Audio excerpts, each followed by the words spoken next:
이스라엘이여, 너는 행복한 사람이로다. 아멘.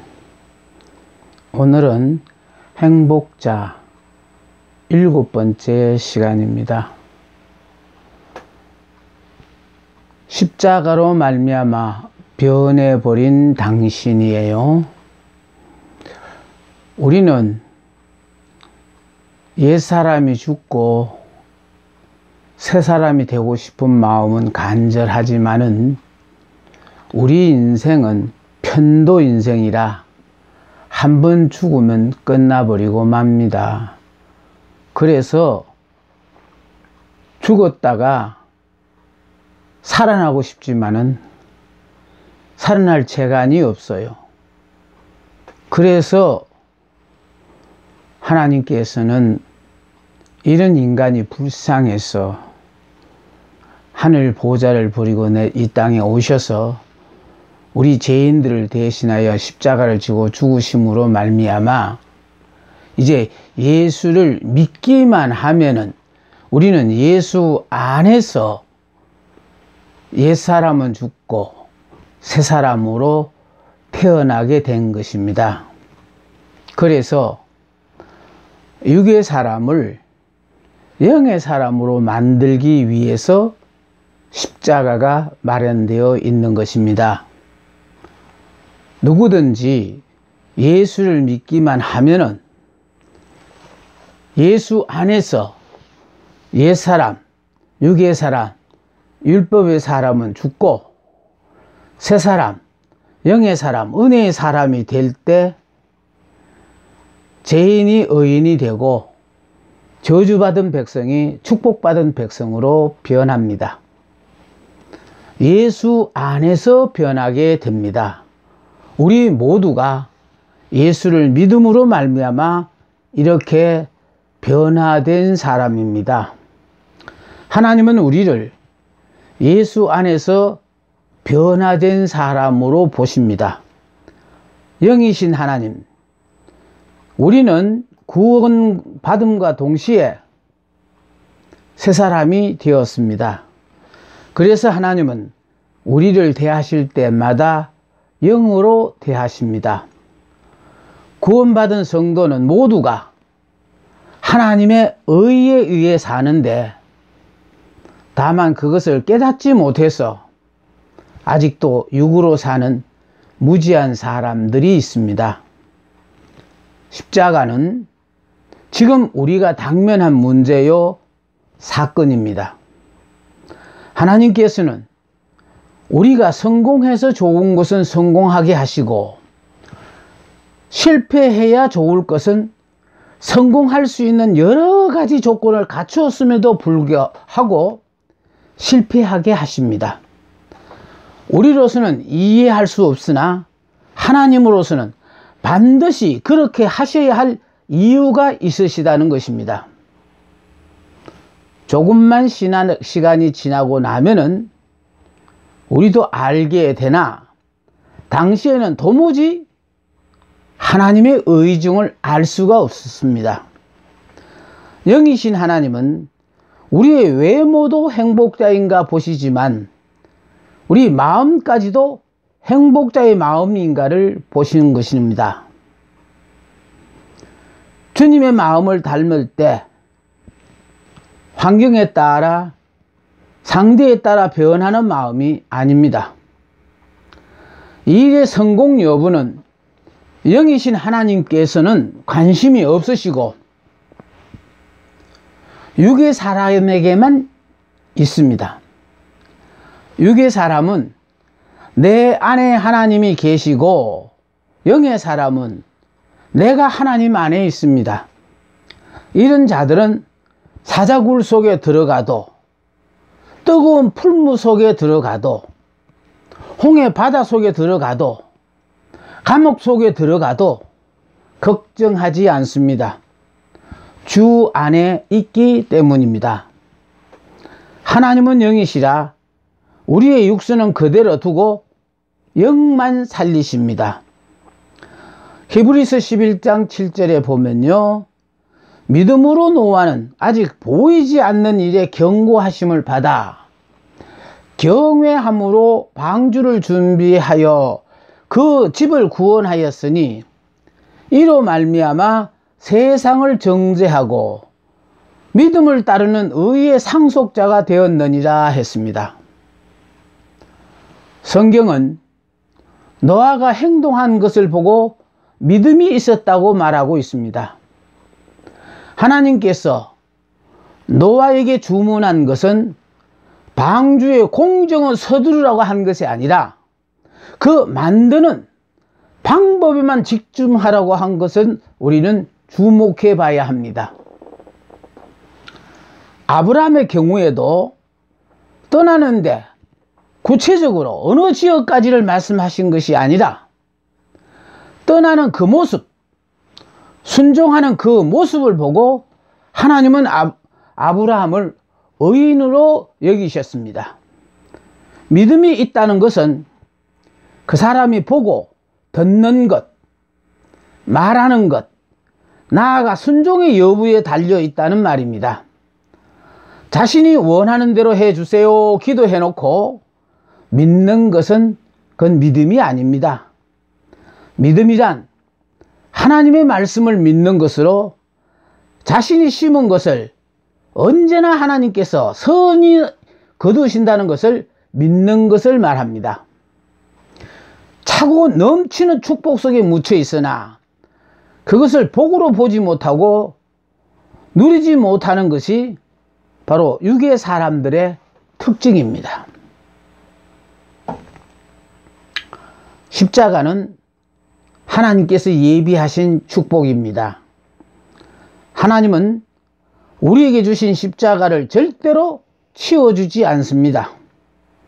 그 십자가로 나의 환경을 바꾸시는 것이 아니라 그 환경을 바꿔 달라고 하는 나를 바꾸시는 겁니다. 불행자를 행복자로 다시 만듭니다. 부활의 주님께서 제자들에게 바라시는 전제 조건은 주어진 십자가에 자족하고 약속하신 말씀을 붙잡고 주님만을 바라보고 살라는 것입니다.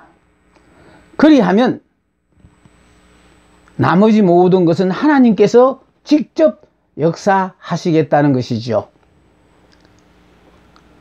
십자가 속에는 하나님께서 감춰두신 비밀이 있습니다. 율법 시대가 가고 예수 그리스도라는 은혜의 새로운 계명을 하나님께서 주셨습니다.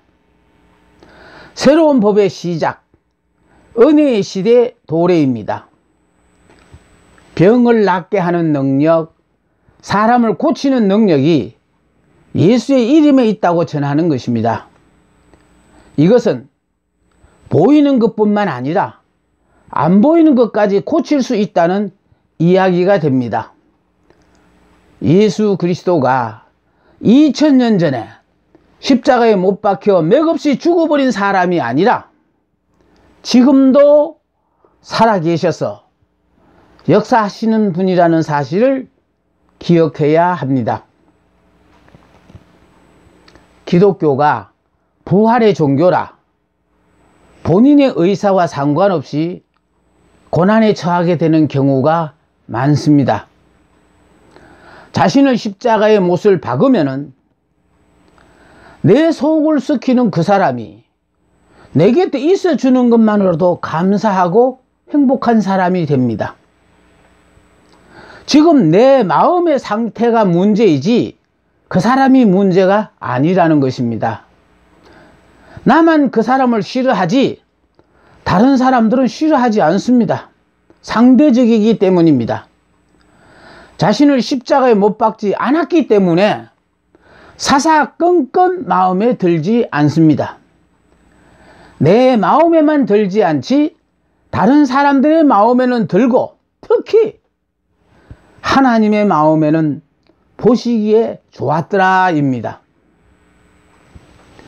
기독교 신앙은 현재의 믿음으로 사는 육체의 생활이기 때문에 영이신 하나님을 내 안에 모시기 위해서는 육체가 필요합니다. 그래서 육체 없는 인간은 구원받을 자격도 없고 하나님의 자녀도 될 수가 없습니다. 때로는 범죄의 그릇이 되는 연약한 육체 가운데 살고 있으나 이 육체가 있음으로 말미암아 우리는 하나님의 은혜를 받고 있는 것입니다. 육체가 있기에 그 안에 마음도 있고 영혼도 있습니다. 그러므로 육체도 하나님과 함께 잘 살아야 하고 영광을 이 육체로 돌려야 합니다. 육체를 중요시함으로 말미암아 나라는 존재를 사랑하게 됩니다. 성육신하신 예수께서는 우리들에게 오직 이 육체를 잊고 하나님을 사랑하고 이웃들을 사랑하며 행복하게 사는 원리를 가르쳐 주셨습니다. 그래서 부족한 인간을, 문제 많은 자들을, 이스라엘을 의도적으로 선택하여 부족한 만큼, 문제가 많은 만큼 상대적으로 하나님께서 영광을 받으시기 때문입니다. 옛사람, 육의 사람은 본능으로 살기 때문에 자신은 은혜를 알고 은혜로 산다고 생각하지만 사실은 그 사람은 율법으로 사는 사람입니다. 내가 예수를 믿음으로 말미암아 이제 내 몸의 주인이 둘이 되었습니다. 육신으로 살 때는 내가 주인이고 성령으로 살 때는 예수께서 나의 주인이 되십니다. 육은 언제나 공격을 하는데 영은 공격을 당하면서도 오로지 방어만 합니다.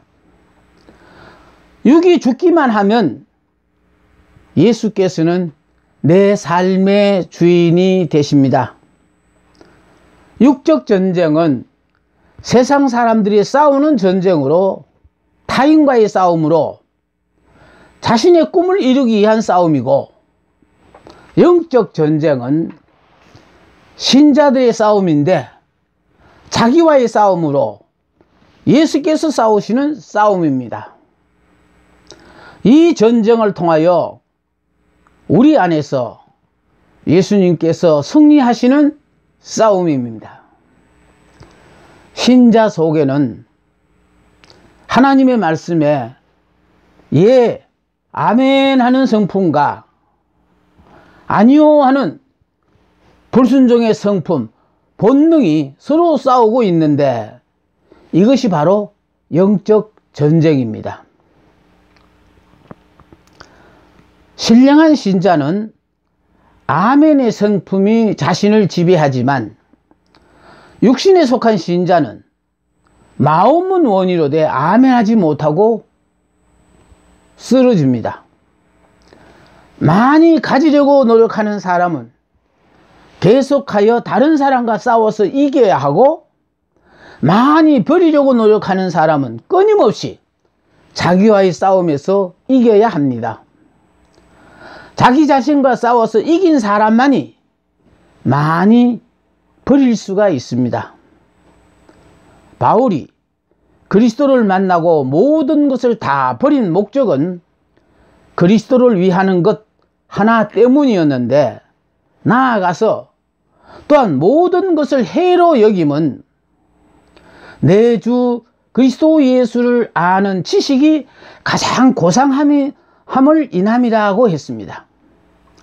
이제는 버리는 정도가 아니라 이런 것을 다 해로 여기는데 그것은 바로 그리스도를 아는 지식 때문이라고 했습니다. 그리스도를 알고 보니 율법을 지킨다는 것이 다 헛된 것이고 그 의가 생명을 주는 것이 아니라는 것입니다. 바울은 율법의 의를 지킴으로 말미암아 생명을 얻는 줄 알았는데 하나님의 거룩한 생명은 예수를 믿음으로 말미암아 얻는 것이지 그것을 지킴으로 얻는 것이 아니라는 사실을 알게 되었습니다. 그래서 이런 모든 것을 다 배설물로 여긴다고 고백하고 있는 것입니다. 그동안 세상적인 지식을 얻기 위해서 노력하고 투정해 왔는데 이제는 그리스도를 향한 믿음을 얻기 위해서 자기 생명을 버린다고까지 말을 했습니다. 믿음의 장애가 되는 것은 나에게 아무런 가치가 없다고 선언을 한 것입니다. 하나님은 우리가 행복하게 살라고 복음을 허락하셨는데 아직도 율법에서 죽지를 않아서 변함없는 불행자로 사는 안타까운 사람을 볼 수 있습니다. 육의 사람, 율법의 사람은 내가 예수를 믿음으로 내 안에 예수께서 사신다고 생각을 하고, 영의 사람, 은혜의 사람, 믿음의 사람, 복음으로 사는 사람은 내가 예수를 믿는 순간에 나는 죽었고 내 머리는 예수고 나는 그분의 지체가 되었습니다. 다시 말해 나는 죽고 예수로 사는 사람이 되었습니다. 내 생각이 존재할 수가 없습니다. 예수 안에서 나는 죽고 예수로 사는 사람이 되었는데 아직도 이 사실을 모르고 사니까, 하나님도 알아주지 않는 고생을 하며 사니까 불행한 사람입니다. 무식해서 고생을 벌고 있는 사람을 구제할 길이 없습니다. 환경이 다른 사람과 비교하여 불행한 것이 아니라 내 생각이 부정적이라 불행자로 사는 것입니다. 하나님은 한 번 내리신 재앙은 거두시지 않고 그 위에 은혜를 베푸시는데, 내가 죽지 않으면, 율법에서 죽지 않으면 은혜를 받을 길이 없습니다. 율법으로 징계를 받는 자에게는 구원의 길이 없지만은 은혜로는 구원의 길이 마련되어 있습니다. 하나님께서 신자에게, 특히 하나님의 사랑과 고임을 받는 사람에게는 하나님께서 의도적으로 고난을 허락하시는 이유가 있습니다. 너는 더 이상 너 자신을 의뢰하지 말고 전적으로 나만 의지하며 오직 부활의 능력만을 의뢰하라는 것입니다. 많은 그리스도인들이 신앙에 대한 확신이 없어서 십자가에 죽은 예수를 만나고 있으면서도 살아계신 부활의 그리스도를 만나지 못하고 있습니다. 죽은 예수만 모시고 있으면서 산 예수는 모시지 않습니다. 죽어서 천당 가는 것을 믿으면서도 살아서 이 땅에서 천국의 삶을 포기하고 있습니다. 골고다에서 죽은 예수는 흠모하면서도 부활하신 예수는 내 안에 들어오지 못하도록 박대를 하고 있습니다. 영적 전쟁은 하나님의 전쟁이라 하나님께서 계획하시고 하나님의 방법대로 하나님께서 직접 싸우시는 전쟁입니다. 전쟁에서 이기기 위해서는 나의 적을 바로 알아야 합니다.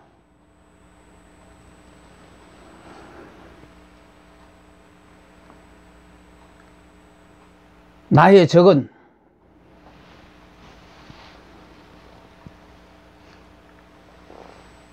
눈에 보이는 혈과 육이 아닙니다.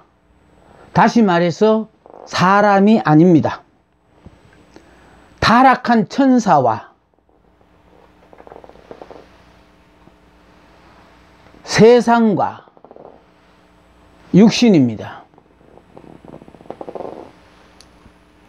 우리가 싸워야 할 적은 바로 세상과 타락한 육신과 악한 마귀입니다.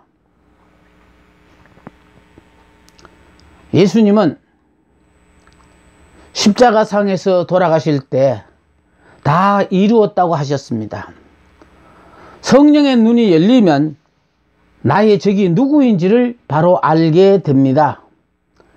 나의 적이 누구인지를 모를 때 우리의 싸움은 헛된 싸움이 되고 맙니다. 영적 전쟁을 이기게 하기 위해서 예수님께서 우리에게 십자가의 도를 가르쳐 주셨습니다. 자아를 십자가에 못 박은 사람의 삶은 남을 섬기기 위해서 살고 죽기 위해서 삽니다. 예수님의 삶은 자신을 위해 사신 것이 아니라 죄인들, 부족한 인간들, 자신을 배반할 자들을 위하여 사신 것입니다. 십자가는 상대를 위하여 필요한 것이 아니라 나 때문에 필요합니다. 당연히 죽어야 할 내가 죽지 못하고 있으니 나를 위하여 시청과 교제로 주님께서 친히 보여주신 것입니다. 십자가는 복음으로 살고자 하는 자가 지고 죽는 것입니다. 하나님의 사랑을 체험한 자만이 지는 것입니다. 사랑하지 않는 자는 십자가를 질 수 없습니다. 십자가는 상대를 살리기 위해 내가 죽는 것입니다. 그래서 하나님께서 우리가 주님을 사랑할 때까지 기다리시고 사랑하도록 계속하여 은혜를 베푸십니다.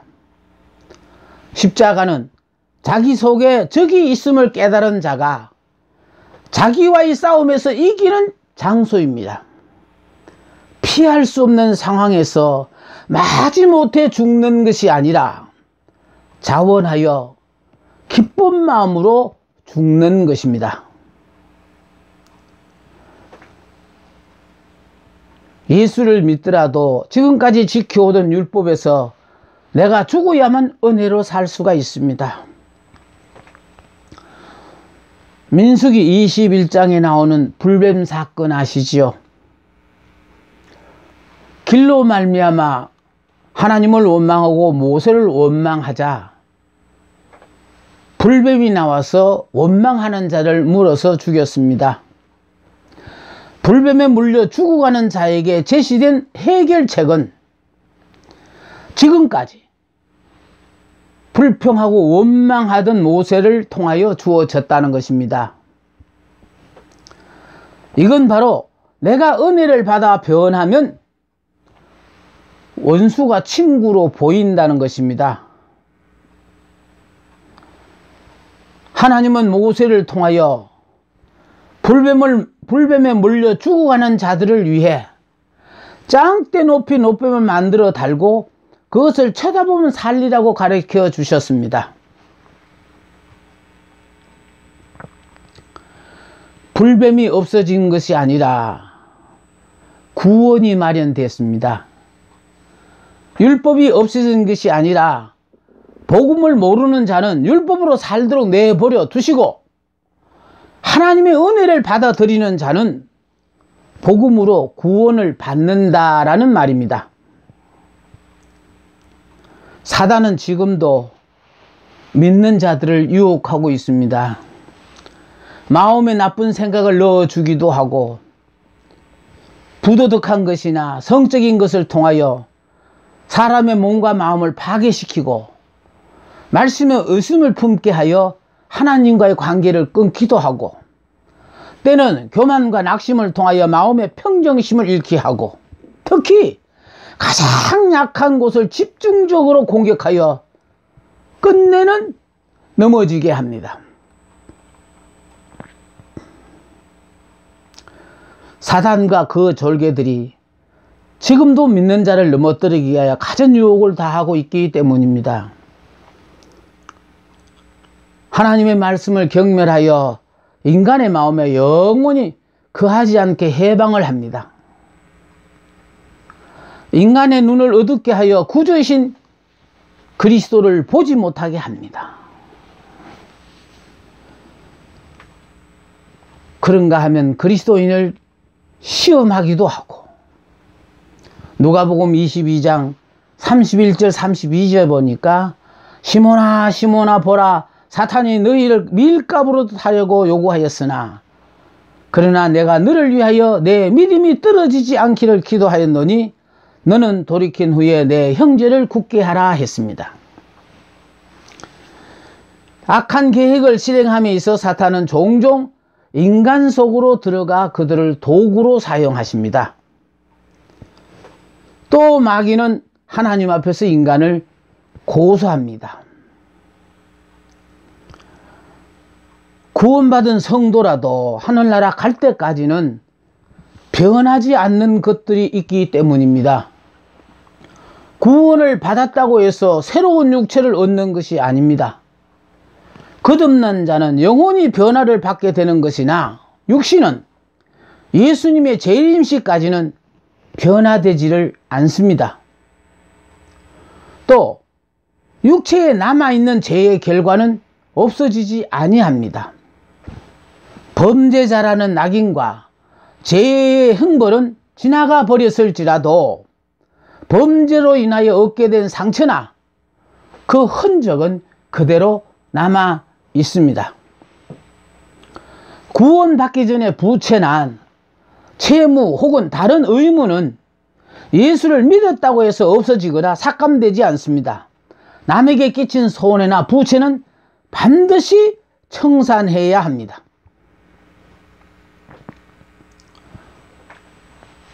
옛 성품도 그대로 있습니다. 하나님의 자녀는 거듭나는 과정을 통하여 새로운 성품을 받기는 받았으나 아직도 육신이라 칭하는 악하고 부패한 성품이 남아있기 마련입니다. 가장 중요한 것은 복음을 새로운 사고로 받아들이지 않았기 때문입니다. 율법에서 죽어야만 은혜의 삶을 시작할 수가 있습니다. 율법의 그릇에다 은혜를 담으면 담길수록 교만해지고 은혜의 그릇에 은혜를 담으면 담길수록 겸손해집니다. 새 포도주는 새 가죽 부대에 넣어야 둘 다 보존됩니다. 금식 같은 낡은 부대에 복음이 맞지 않고 복음은 그리스도의 가르침 안에서 믿고 순종해야 할 것을 예수님은 가르치셨습니다. 새술은 새 부대에 넣듯이 복음은 회개한 새 마음으로 믿어야 합니다. 새 마음이 되기 위해서는 내가 새 사람이 되어야 합니다. 옛 사람이 죽고 새 사람으로 태어나야 합니다. 율법의 사람이 죽고 은혜의 사람으로 다시 태어나야 합니다. 생배 조각과 낡은 옷, 유대계의 낡은 의식이 새로운 그리스도의 복음을 감당할 수 없습니다. 새 포도주는 새 부대에 넣어야 합니다. 시간적으로 새롭고 질적으로 새로운 것입니다. 새 신앙은 새 형식에 맞아야 합니다. 금식도 중요한 일이란 주님은 금식보다 더 중요한 것은 복음 그 자체라고 말씀하셨습니다. 유대인들은 안식일을 지키는 데는 열심이었으나 정작 안식일의 주인이신 예수님을 몰라봤습니다. 율법을 지키다 보면 은혜를 누리지 못하게 됩니다. 신랑과 친구, 생배 조각과 낡은 옷, 새 포도주와 낡은 부대 등은 복음의 새 질서와 유대계의 옛 질서를 대조시킨 비유입니다. 신랑 되신 예수님과 함께 사는 분들은 영의 새로운 방식으로 이제 하나님을 섬겨야 합니다. 이제 우리는 정말 하나님이 원하시는 바가 무엇인가를 아셨고 또 원하는 바를 예수님이 다 이루어놓고 우리 보고는 믿기만 하라는 것이니까 믿음으로 말미암아 온전히 변해된 새 삶의 주인공들이 되시기를 부탁드립니다. 감사합니다.